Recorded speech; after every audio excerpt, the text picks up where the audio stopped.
na kwa nini mnengete ngumutabiu, lakini hajafika kiwango cha kuniambia niende pahali fulani na nisiende pahali fulani. Kwanza mimi sio wa chama chake.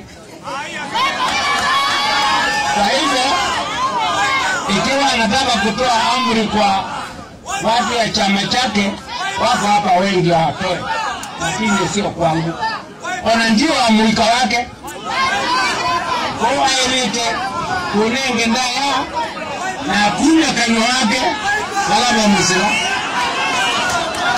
Kwa hivyo mimi naomba kwamba mambo ya uongozi, kama kwa mfano kusema ati rais wa Kenya asije Ukambani, wewe ulisikia hiyo wapi? Mwingine akawaambia ati mkitaka kuja kwa rais kila mtu apewe 2,000 kabla hajatoka nyumbani.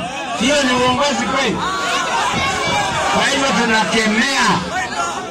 tunakemea mambo hayo, na tunasema rais wa Kenya ana uhuru kuja Ukambani na kila popote katika nchi yetu ya Kenya ambapo anataka.